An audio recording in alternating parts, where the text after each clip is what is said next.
그러므로 한 사람으로 말미암아 죄가 세상에 들어오고 죄로 말미암아 사망이 들어왔나니 이와 같이 모든 사람이 죄를 지었으므로 사망이 모든 사람에게 이르렀느니라. 죄가 율법 있기 전에도 세상에 있었으나 율법이 없었을 때에는 죄를 죄로 여기지 아니하였느니라.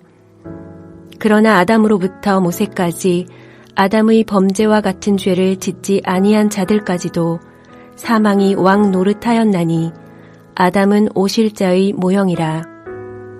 그러나 이 은사는 그 범죄와 같지 아니하니 곧 한 사람의 범죄를 인하여 많은 사람이 죽었은즉 더욱 하나님의 은혜와 또한 한 사람 예수 그리스도의 은혜로 말미암은 선물은 많은 사람에게 넘쳤느니라. 또 이 선물은 범죄한 한 사람으로 말미암은 것과 같지 아니하니 심판은 한 사람으로 말미암아 정죄에 이르렀으나 은사는 많은 범죄로 말미암아 의롭다 하심에 이름이니라. 한 사람의 범죄로 말미암아 사망이 그 한 사람을 통하여 왕 노릇하였은즉 더욱 은혜와 의의 선물을 넘치게 받는 자들은 한 분 예수 그리스도를 통하여 생명 안에서 왕 노릇하리로다. 그런즉 한 범죄로 많은 사람이 정죄에 이른 것 같이 한 의로운 행위로 말미암아 많은 사람이 의롭다 하심을 받아 생명에 이르렀느니라. 한 사람이 순종하지 아니하므로 많은 사람이 죄인 된 것 같이 한 사람이 순종하심으로 많은 사람이 의인이 되리라. 율법이 들어온 것은 범죄를 더하게 하려 함이라. 그러나 죄가 더한 곳에 은혜가 더욱 넘쳤나니 이는 죄가 사망 안에서 왕 노릇한 것 같이 은혜도 또한 의로 말미암아 왕 노릇하여 우리 주 예수 그리스도로 말미암아 영생에 이르게 하려 함이라. 주일을 어떻게 보내셨습니까? 오늘도 하나님의 말씀으로 풍성한 은혜의 하루가 되기를 주님의 이름으로 축복합니다. 오늘 본문 말씀은 첫 아담과 둘째 아담 혹은 마지막 아담이신 예수 그리스도를 대조하는 내용입니다. 예수 그리스도를 믿음으로 의롭다함을 받아서 하나님과 화평을 누리자고 말한 사도 바울이 갑자기 첫 아담과 마지막 아담을 대조하는 이유는 무엇일까요? 그것은 어떻게 예수님의 죽으심이 모든 사람들에게 의를 줄 수 있느냐라는 질문 때문입니다. 유대인들이 보기에 예수님의 죽음은 그저 한 사람의 죽음에 불과합니다. 이런 한 사람의 죽음이 어떻게 하나님의 진노를 누그러뜨리고 모든 사람들에게 의를 줄 수 있는지 도무지 이해가 되지 않는 것입니다. 여기에 대한 사도 바울의 답변은 무엇입니까? 바울은 아담을 통해 이것을 설명합니다.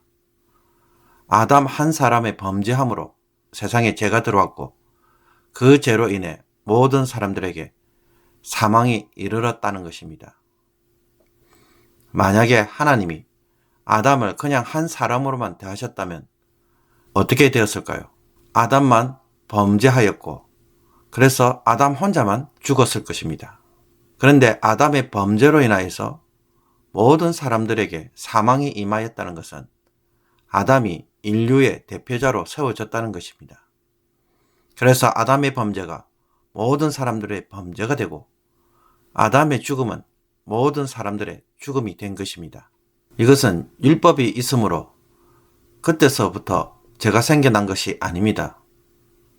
율법이 있기 전에도 죄가 있었습니다. 율법을 받은 후에는 보이지 않았던 죄가 이제는 그 이름을 가지고 눈에 드러난 것에 불과합니다. 그래서 죄가 죄로 여기지지 않았을 뿐입니다. 율법이 없으면 죄도 없다는 식으로 말할 수 있는 것이 아니라는 것입니다. 아담부터 모세까지, 즉 율법이 없던 시기에도 사망이 있었다는 것은 그들이 죄 아래 있었다는 것을 증명하는 것입니다. 이것은 아담이 인류의 대표자로 세워졌기에 일어난 일입니다. 그래서 사도 바울은 이런 아담을 두고 오실 자의 모형이라 라고 말합니다. 무슨 뜻일까요? 여기서 오실 자는 예수님입니다. 예수님도 아담과 같은 대표자로 오셨다는 것입니다. 아담은 이것을 미리 알려주기 위해 모형으로 미리 등장한 것입니다. 예수님이 아담과 같은 역할을 할 것이라는 것입니다. 아담과 예수님은 둘 다 대표자라는 점에서 똑같습니다. 그러나 아담과 예수님 사이에는 엄청난 차이가 있습니다. 아담을 통해 모든 사람에게 정죄와 죽음이 이르렀습니다. 그러나 이와 반대로 예수 그리스도의 은혜는 이제 모든 사람들에게 어렵다함과 생명을 주었습니다. 사망이 지배하는 세상에 이제는 예수 그리스도를 통해 신자들 가운데 생명이 다스리는 일이 일어나기 시작합니다. 그러므로 아담의 불순종으로 인해 죄인이 되고 죄가 사망 안에서 통치하는 것과 달리 예수 그리스도의 순종하심은 우리를 의인으로 만들고 생명에 이르게 한 것입니다. 이런 점에서 예수 그리스도의 순종은 한 사람의 죽음과 순종으로만 끝나는 것이 아니라 예수 그리스도 안에 있는 자들, 즉 예수 그리스도를 자신의 구원자로 받아들이는 모든 사람들에게 구원을 가져다 줄 수 있는 사건이 된 것입니다. 율법이 들어오자 전에는 죄로 여기지 않던 것도 이제는 죄로 드러나고 수많은 사람들이 죄인들로 드러나게 되어 죄가 더 많아진 것처럼 보입니다. 이렇게 죄가 더한 곳에 하나님의 은혜가 주어지므로 이제 어떤 일이 일어나고 있습니까? 죄가 더한 곳에 하나님의 은혜도 풍성하게 이루어지고 있습니다. 죄가 사망 안에서 왕노릇했던 영역이 이제는 은혜가 의로 말미암아 왕노릇하는 일이 일어나고 있고 있는 자들을 영생에 이르게 합니다. 새로운 세상이 시작되고 있는 것입니다. 여러분들은 이것을 지금 보고 계십니까?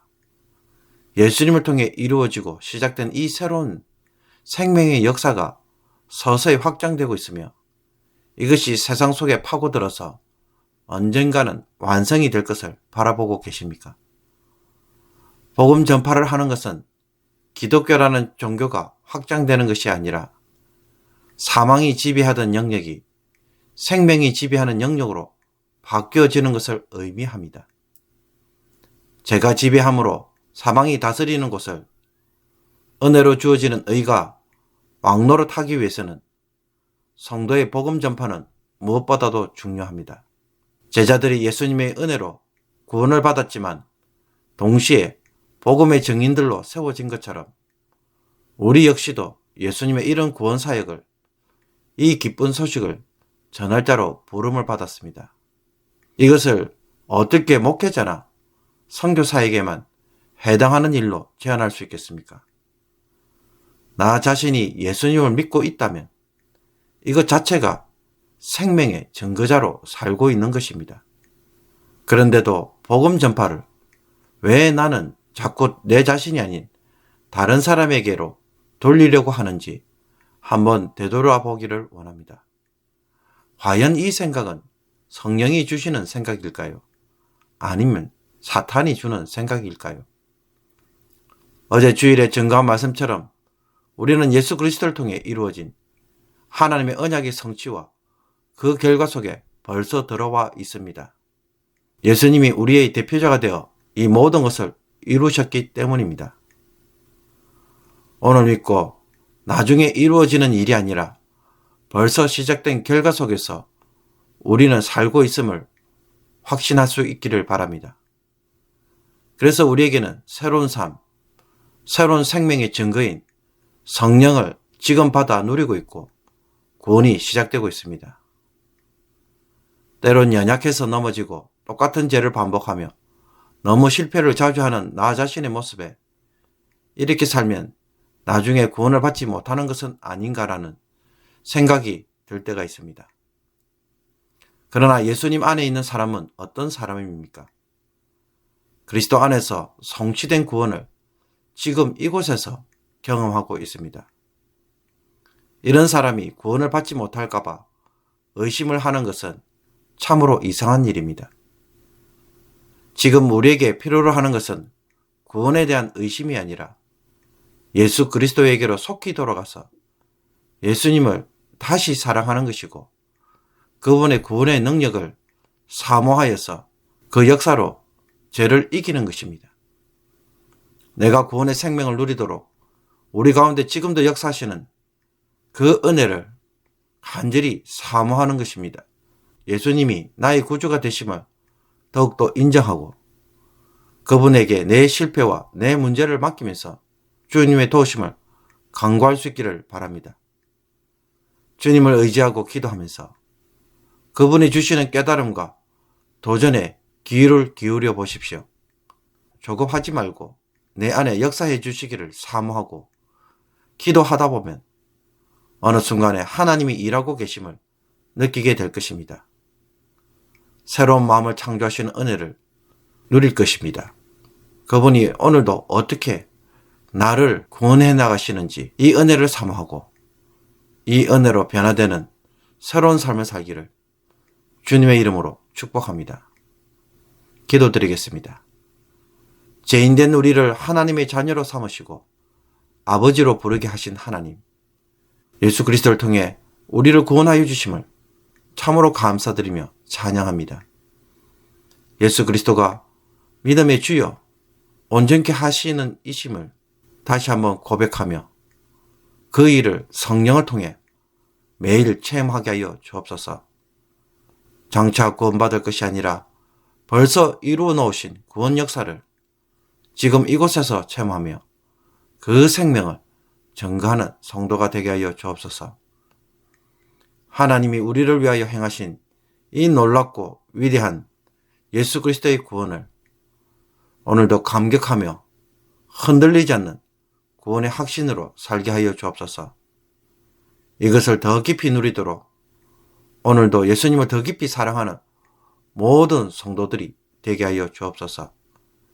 세상 속에서 죄로 상처받는 심령이 아니라 예수 그리스도의 의와 능력으로 변화되는 심령이 되도록 우리의 마음을 예수 그리스도의 마음으로 주장하여 주옵소서. 연약한 우리를 예수님처럼 죄를 이기는 견고한 심령으로 오늘도 변화시켜 주시옵소서. 예수 그리스도의 이름으로 기도하옵나이다. 아멘.